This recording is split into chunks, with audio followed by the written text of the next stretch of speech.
to the communities in the region. This amount, being the first counterpart contribution,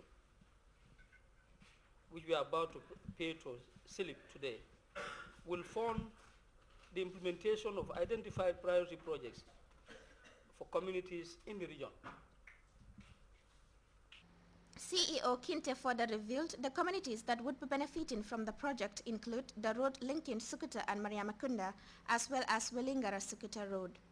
Governor Lamin Sane was of the belief that this latest project will not only give a new facelift to the area, but will as well augur well for decentralization by addressing the needs of the locals.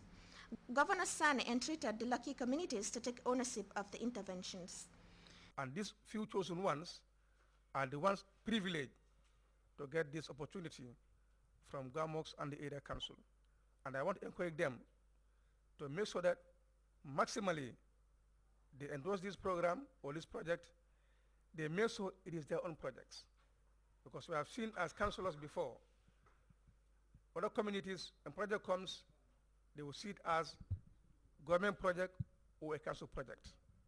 This is why, aside the counterpart contribution from area council, which is $800,000, I want the councillors to be part of this implementation, to talk to their communities, to be part of the implementation so that they can see it as their own project or as their own programs. These projects been rolled out by the Brikama Area Council in conjunction with the SLIP according to the authorities at the Ministry of Regional Administration. Lands and traditional rulers are in line with government's priorities. Not a surprise one to me, as I am fully convinced that Brikama Area Council under its able management will endeavor to seize this opportune moment to access the requisite funds set aside on the SILIP for the provision of much needed infrastructural facilities for the West Coast region.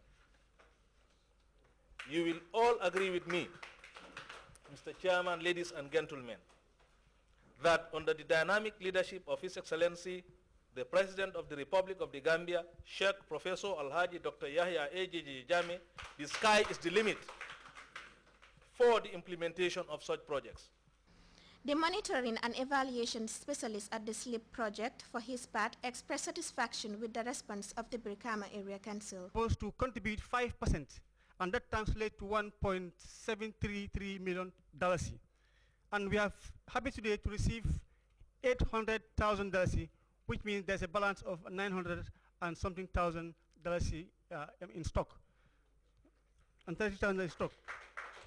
Indeed, on behalf of GAMWorks, we are happy to receive this check, and this shows a sign of commitment from the side of Council to absorb the funds that are allocated to help alleviate poverty and enhance government's drive towards poverty reduction as enshrined in the page blueprint.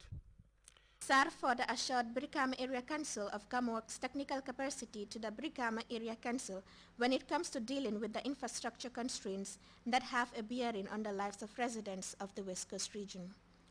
For GRTS News, I am Dekuma Demba. Following appeals by the President of the Republic of the Gambia and the Supreme Islamic Council for all mosques to recite the Holy Quran 7 times for peace to reign in the country and the world at large, the faithful have responded positively to the request. Babukar Senghor has more on prayers in Banjul and the environs. واستر سجال بك لا ذنوبنا ومن علينا بستر عيوبنا اللهم اجعل تقواك زادنا وثقة بك سقرنا واتقادنا وأمن من الجوع والقوى بلادنا وسائر بلادنا يا رب العالمين. Most congregations across the country today took part in the symbolic day of prayer for world peace. Muslims who converged on the Pipeline Mosque for the regular Friday Juma took time to offer special prayers for peace to prevail in the world. The Imam Ratib of Banjul, Alhaji Cherno Maska, with other imams and Islamic scholars were found at the King Fahad Mosque in Banjul reciting the Holy Quran. Imam Alhaji Chernoka expressed delight at the level of participation by Muslims and thanked all those who turned out for the prayer ceremony. The Imam described the offering of the special prayers as beneficial to humanity. At the Independence Drive Mosque, Imam Muntaha Fai and Imam Masamba Jany all prayed for the well-being of President Jammeh and for peace and prosperity to reign in the Gambia. It has been a day of prayers designed to help in the promotion of peace and stability in the Gambia and beyond.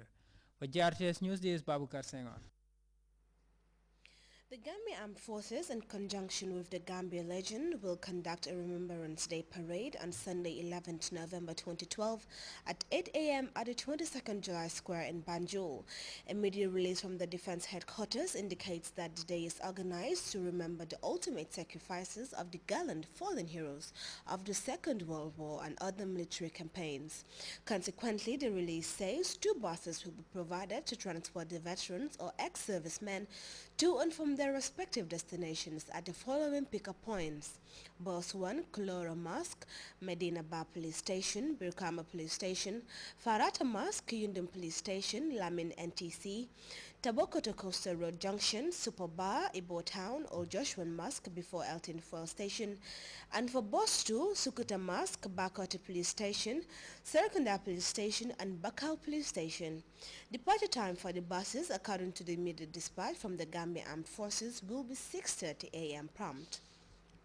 Well, from that, we'll take a very short break. The news continues in just a moment.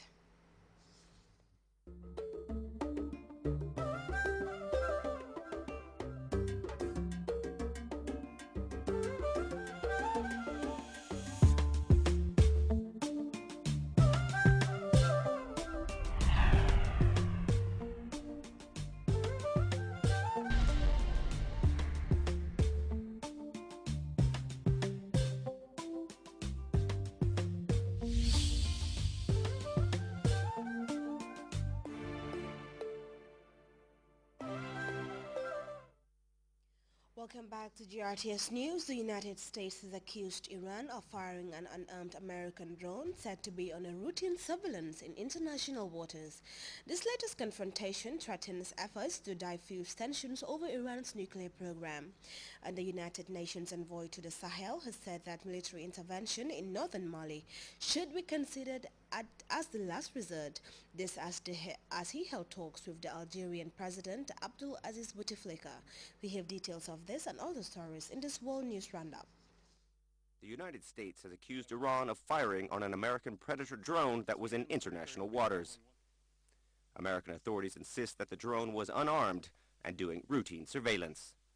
The Pentagon said Iranian fighter jets fired on the drone on November 1st, but did not hit it. The confrontation threatens to disrupt diplomatic efforts to diffuse tension between the countries over Iran's nuclear program. The UN Special Envoy for the Sahel, Romano Prodi, said that there was still a chance for a peaceful solution to the crisis in Mali, and that if there must be a military intervention, it would be a last resort. His comments came after talks with Algerian President Abdelaziz Bouteflika. Their talks came as West African heads of state prepared for a meeting on Sunday in Abuja to adopt a plan for military intervention to retake northern Mali, which is held by Islamist groups.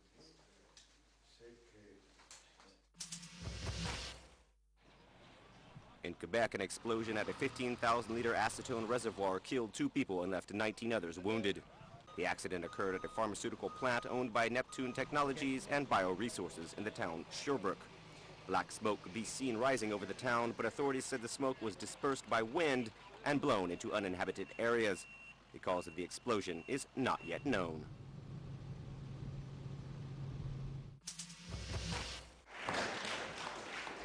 A North Korean couple that lived in South Korea has returned to the North. North Korea television broadcast a press conference with the couple. They said they had gone to the South in 2008, but came back in September of this year with their 2-year-old child. North Korean authorities said the couple was lured into defecting by intelligence agents for the South. The couple reportedly said that defectors were discriminated against in South Korea. South Korea's unification ministry said the allegations that intelligence services were involved was absurd. Some 700,000 Argentines have taken to the streets of Buenos Aires and other cities protesting against the re-election of President Cristina Kirchner.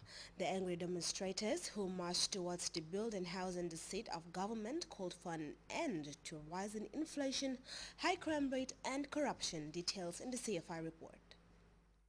Some 700,000 Argentinians took to the streets of Buenos Aires and other large cities in the country in a protest against President Cristina Kirchner that was unprecedented in scale.